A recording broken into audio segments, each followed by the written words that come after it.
नमस्कार, मनी गुरु की इस खास पेशकश में आप सभी का स्वागत है। मैं हूं स्वाति रायना। निवेश की आप कर रहे हैं तैयारी, तो कहीं गलतियां ना पड़ जाए निवेश पर भारी। आज जान रहे हैं हम किन गलतियों से निवेश में हो सकता है नुकसान, निवेश में जोखिम को कैसे पहचानें और गलतियों को कैसे सुधारें।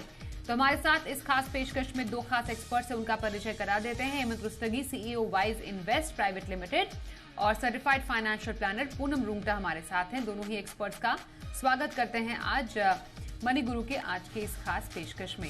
तो जब हम बात करते हैं कि निवेश का सही तरीका क्या हो, उसमें सबसे इंपॉर्टेंट यह रहता है कि आप गलतियों से कितना और कैसे बच सकते हैं। इसलिए ऐसी ही गलतियों पर आज हम करने वाले हैं खास चर्चा, जिससे कि आपके निवेश में ये रोड़ा ना अटका पाए। तो एक एक करके हर गलतियों पे बात करेंगे, लेकिन नटशेल में अगर समझना चाहे, पूनम मैं आपसे शुरुआत करूं अगर, तो यूजुअली निवेश की जो इनिशियल गलतियां होती हैं, गलतियां वैसे बुरी नहीं होती हैं, आप गलतियों से सीखकर ही निवेश पे आगे बढ़ते हैं, लेकिन जो अवॉइड की जा सकती हैं, तो आपकी नजर में निवेश की कुछ बड़ी गलतियां क्या हो, थोड़ा सा संक्षिप्त में बताइएगा शुरुआत में। स्वाति, सबसे पहली जो बड़ी गलती निवेशक करते हैं वो है कि वो सोचने में बहुत देर कर देते हैं कि निवेश करने में शुरुआत कैसे करें। उन्हें ये समझ नहीं आता है कि what is the right way of investing. तो वो निवेश न करना मुझे लगता है सबसे बड़ी गलती है, बिकॉज जो पावर ऑफ कंपाउंडिंग का बहुत बड़ा एक टूल है जिससे हम वेल्थ क्रिएशन में बहुत अच्छे से अपने गोल्स को अचीव करने के लिए आगे बढ़ते हैं, वो ही कहीं ना कहीं लॉस्ट हो जाता है सोचने में कि किधर निवेश करें, क्यों निवेश करें, डरते हैं निवेश करने से, निवेश के नए नए तरीके उन्हें पता नहीं चलते। तो लैक ऑफ अवेयरनेस जो है, जिसकी वजह से हम निवेश नहीं करते, उससे पावर ऑफ कंपाउंडिंग का बेनिफिट खो बैठते हैं। जैसे कि एग्जाम्पल के तौर पे मैं आपको कहूँ तो अगर आप 10,000 रुपए की SIP 25 साल के लिए करते हैं तो 25 साल लगते हैं उसको 3.5 करोड़ रुपए बनने में। वहीं अगर आप महज 5 साल और उसको एक्सटेंड कर देते हैं, 25 के बजाय 30 साल अगर आप निवेश करते हैं, तो वो 3.5 करोड़ रुपए सीधा डबल यानी 7 करोड़ हो जाते हैं। तो पावर ऑफ कंपाउंडिंग में एक एक महीने का फर्क पड़ता है। इसलिए निवेश न करना की शुरुआत न करना मुझे लगता है सबसे बड़ी गलती होगी। और आपके कितना निवेश करना वो एक दूसरी बड़ी गलती होती है। अगर उसको प्रॉपर्ली कैलकुलेट नहीं किया कि हमें जो पैसा बचा के रखना है उसे भी निवेश कर जाना, यानी बहुत ज्यादा अग्रेसिव हो जाए, वो भी सही नहीं है। तो एक बैलेंस बना के कि कितना निवेश करना और कब निवेश शुरू करना, आई थिंक ये एक सबसे बड़ा अहम मुद्दा होता है निवेश शुरू करना और अपना पोर्टफोलियो बनाना। बिल्कुल। तो निवेश की सबसे बड़ी गलती, जैसा पूनम बता रही है, यही है कि आप निवेश करने में देरी कर रहे हैं। ये सबसे इंपॉर्टेंट है। इसमें हेमंत जी, ये जोड़ना बेहद जरूरी है कि जब आप निवेश कर रहे हैं, कई बार आप उसके जोखिम को नहीं पहचानते। यहाँ पर रिस्क मैनेजमेंट की हम बात कर रहे हैं। तो यूजुअली निवेश में जोखिम को पहचानने का तरीका क्या है, क्योंकि कई लोग समझते ही नहीं है कि ये रिस्क होगा क्या इन्वेस्टमेंट में।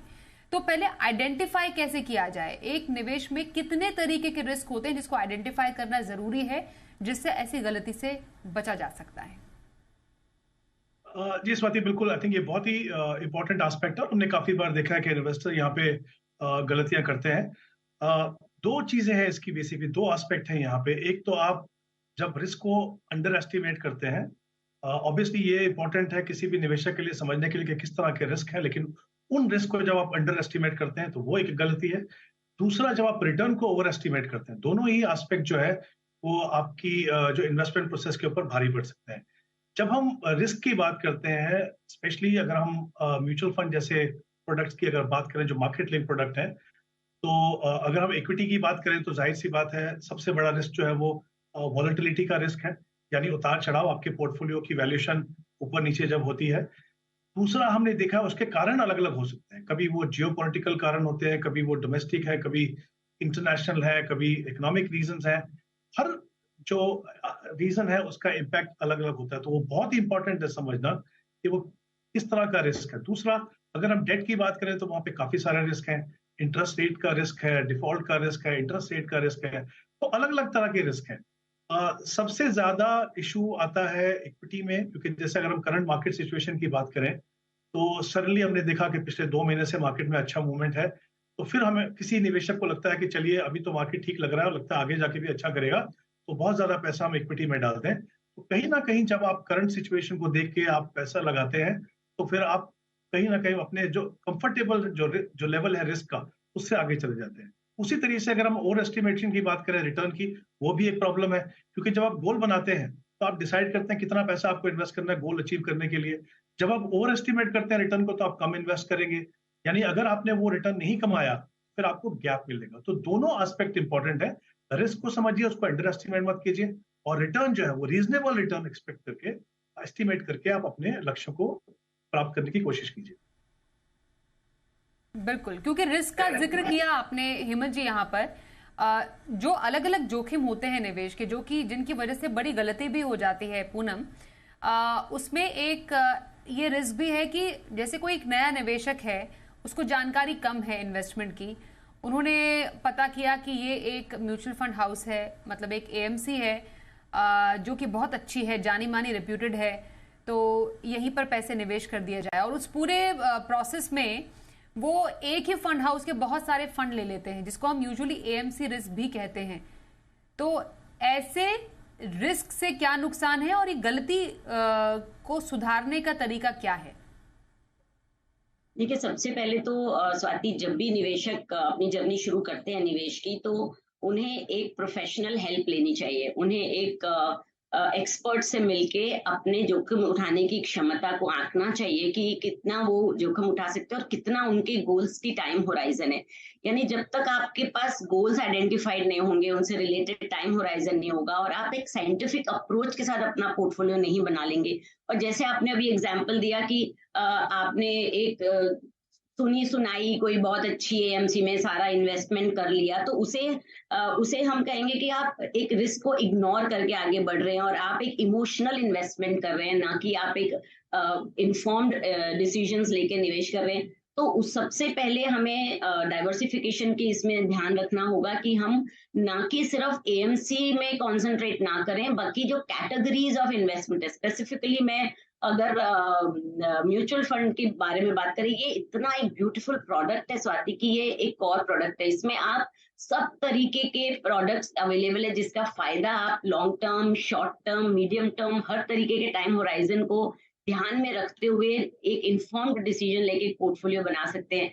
जो अगर आपका लॉन्ग टर्म होराइजन है तो आपको एक अग्रेसिव पोर्टफोलियो बनाना चाहिए।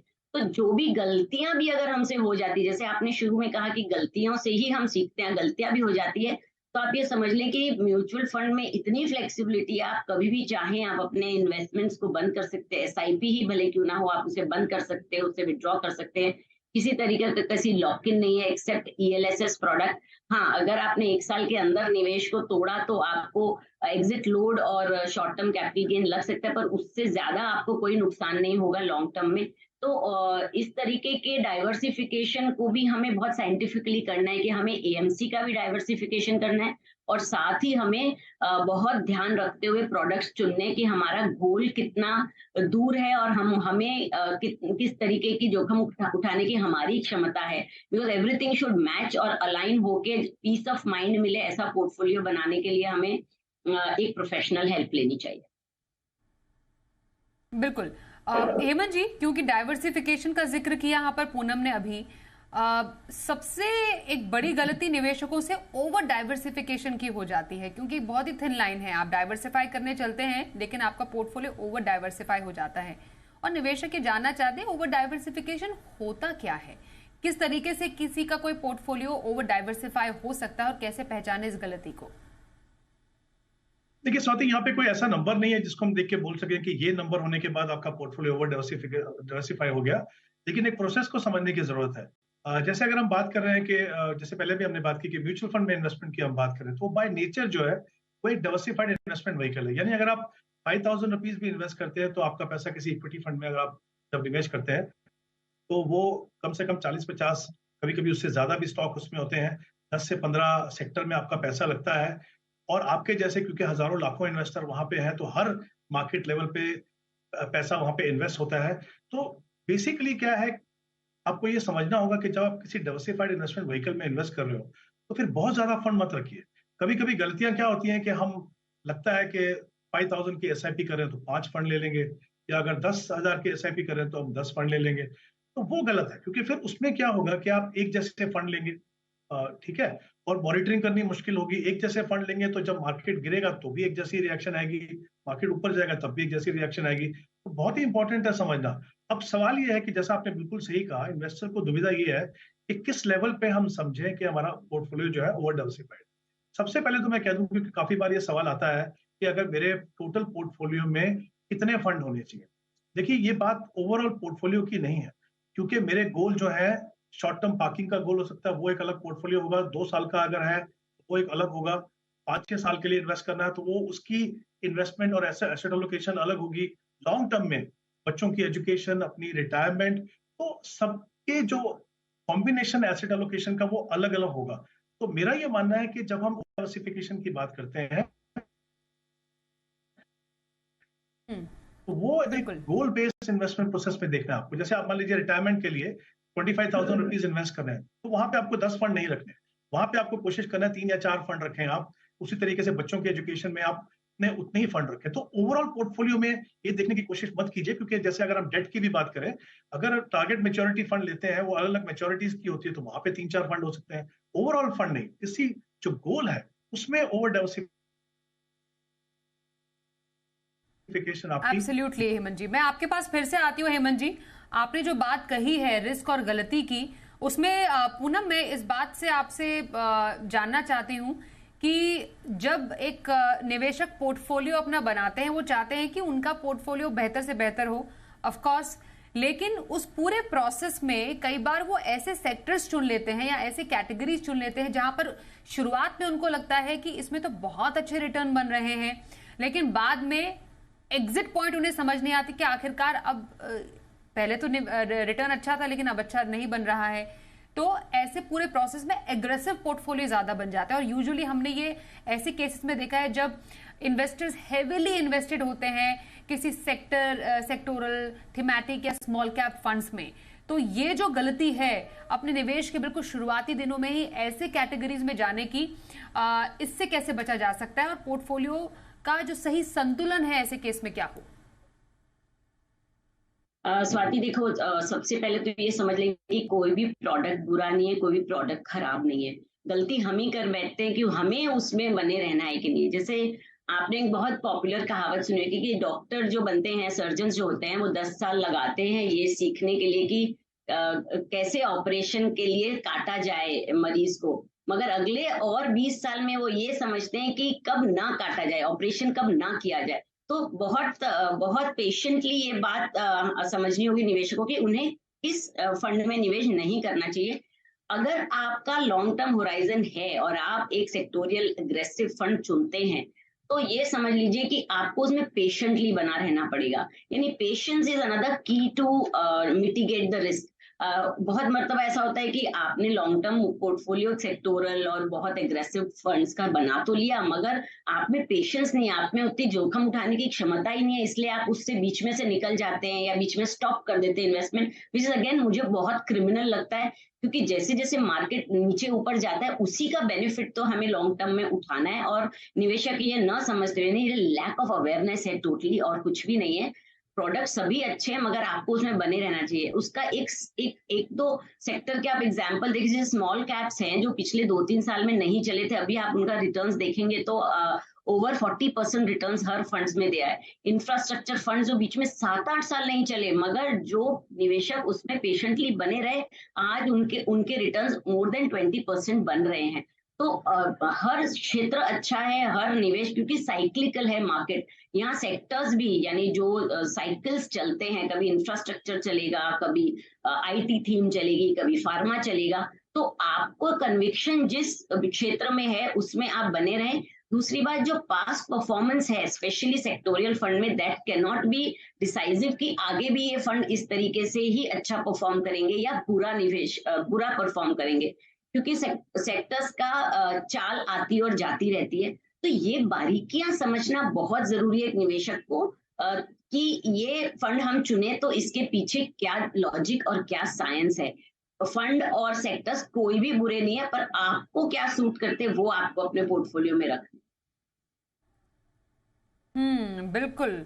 तो आपकी सूटेबिलिटी, आपके निवेश लक्ष्य, आपके जोखिम क्षमता के हिसाब से ही आपको कैटेगरी का चुनाव करना चाहिए।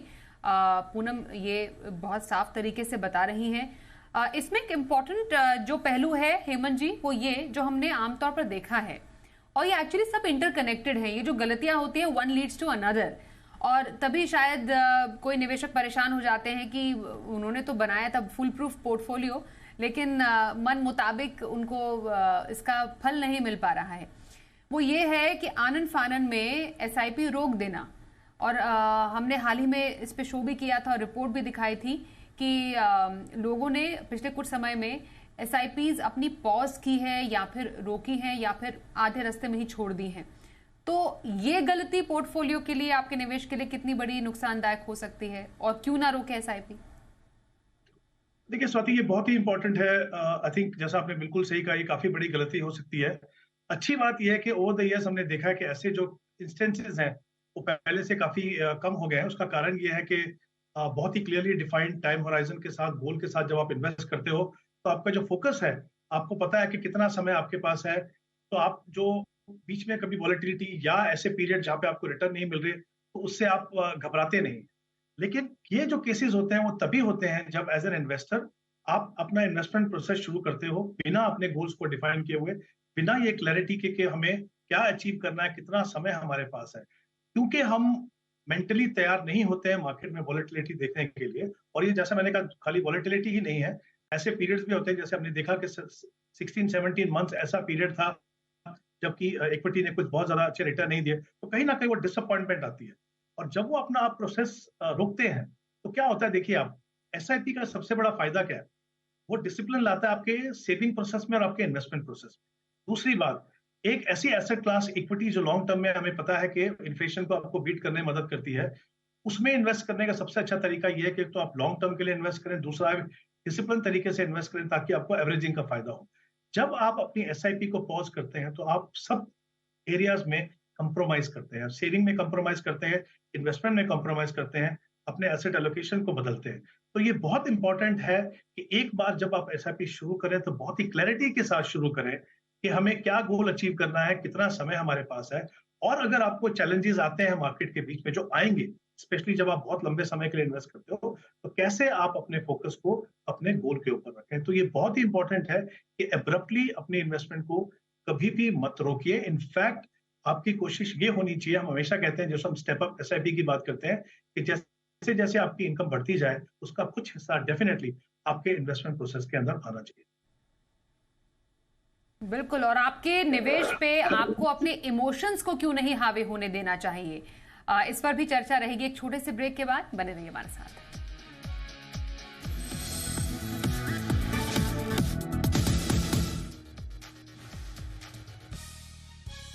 तो निवेश पर भारी गलतियां, इस पर कर रहे हैं खास चर्चा। हेमंत रुस्तगी वाइज इन्वेस्ट हमारे साथ है, certified financial planner. Poonam Rungta से कर रहे हैं खास चर्चा। इस पूरे प्रोसेस में, पोर्टफोलियो बिल्डिंग के प्रोसेस में, निवेश के प्रोसेस में, और फिर फेलियर से सक्सेस तक के प्रोसेस में एक पड़ाव ऐसा आता है, और इनफैक्ट वो बहुत ही इनिशियल फेज में ऐसा पड़ाव पूनम आता है जिसका जिक्र भी किया आप दोनों ही एक्सपर्ट्स ने। वो ये है कि हम शुरुआती जो निवेश करते हैं पिछले प्रदर्शन को देखकर करते हैं, और ये देखते हैं, हालांकि अब जो इन्वेस्टर्स तो काफी अवेयर हो गए हैं, काफी प्लेटफॉर्म्स हैं, फंड को आपस में कंपेयर करके उसमें निवेश करते हैं, लेकिन सिर्फ पिछले प्रदर्शन पर निवेश करना क्यों बड़ी गलती साबित हो सकता है? स्वाति, जैसे हमने ऑलरेडी अभी बात की कि पिछला जो प्रदर्शन है वो और अब आगे जो होने वाला प्रदर्शन है उसमें कंपैरिजन नहीं हो सकता। अगर ऐसा होता तो कभी भी कोई गलती नहीं करता, बिकॉज मार्केट साइक्लिकल है, एक सेक्टर का परफॉर्मेंस टाइम टू टाइम बदलता है। कभी ब्लू चिप स्टॉक्स का बहुत अच्छा प्रदर्शन होता है, कभी मिड कैप्स बहुत अच्छे उभर के आते हैं, अभी जैसे स्मॉल कैप्स बहुत अच्छे कर रहे हैं। तो आपको हर जगह प्रेजेंट रहना है to get the best of everything. यानी अगर आपका पार्टिसिपेशन हर कैटेगरी में होगा तो फिर आप इस चीज से बच जाएंगे जो नॉर्मली निवेशक पिछले प्रदर्शन को देख के बहुत एग्रेसिवली एक ही सेक्टर में घुस जाते हैं, पिछले 5 साल से इसमें बहुत अच्छा रिटर्न मिल रहा है तो हम इसी सेक्टर में रहें।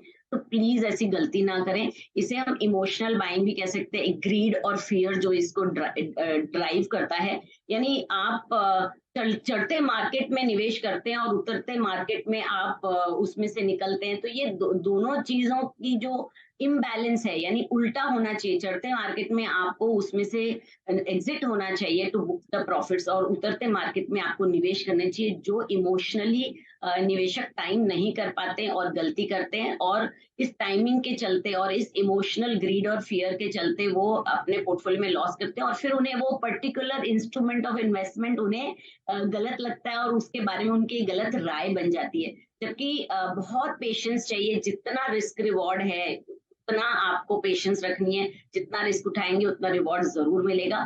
तो ये सब बारीकियां समझने के लिए मैं बार बार ये बात कह रही हूँ स्वाति, कि आप एक प्रोफेशनल हेल्प जरूर लें। ये एक बहुत ही अच्छा वेल्थ क्रिएशन वाला पोर्टफोलियो अगर बनाना है आपको, तो उसकी चारों तरफ की बारीकियां अपने को समझनी चाहिए, और फिर एक पोर्टफोलियो डिजाइन करके उसमें पेशेंटली बने रहना चाहिए with the help of an expert.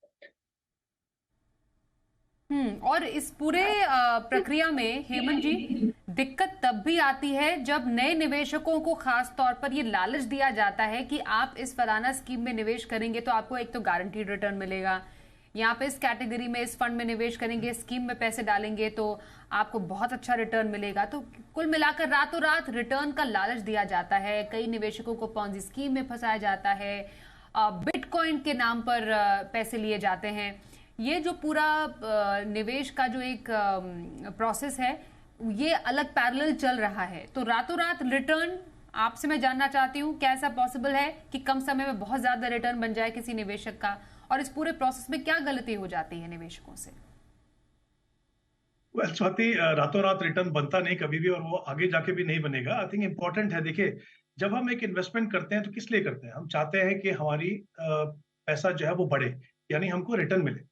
लेकिन उसका एक प्रोसेस है। हमने पूरे शो में बात की कि आपको अपनी इन्वेस्टमेंट को प्लान करना पड़ेगा, आपको लंबा समय देना पड़ेगा, आपको सही एसेट एलोकेशन करनी पड़ेगी, डिसिप्लिन तरीके से इन्वेस्ट करना पड़ेगा, तब जाके आपको एक हेल्दी रिटर्न मिलती है। एज एन इन्वेस्टर अगर आपको कोई बोलता है कि आपको यहाँ पे गारंटेड रिटर्न मिलते हैं, या आपको रातों रात, जैसा आपने कहा कि ओवरनाइट आप अमीर बन जाएंगे, तो फिर कहीं ना कहीं आपको ये सोचना होगा कि पैसा बनाना कभी भी इतना आसान नहीं था, ना है, ना कभी आगे होगा।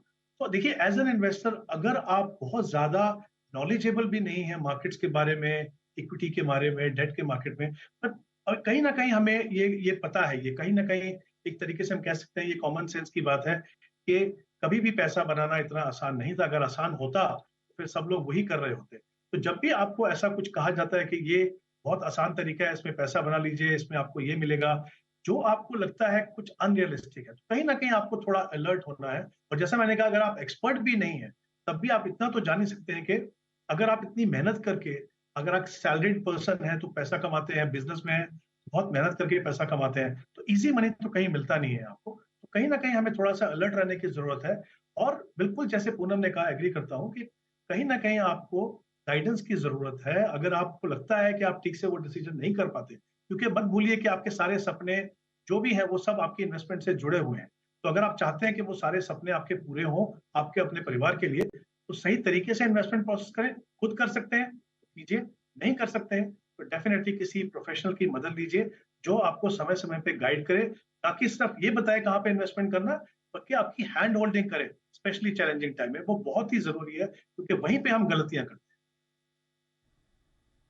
बिल्कुल, गलती वही होती है जहां पर प्रॉपर गाइडेंस नहीं होती। जैसा हेमंत जी और पूनम दोनों बता रहे हैं कि एक प्रॉपर फाइनेंशियल एडवाइजर की हेल्प अगर आप लें तो ऐसी गलतियां शायद कम होने की गुंजाइश कम हो। लेकिन आजकल तो DIY इन्वेस्टर्स का जमाना हो गया है पूनम।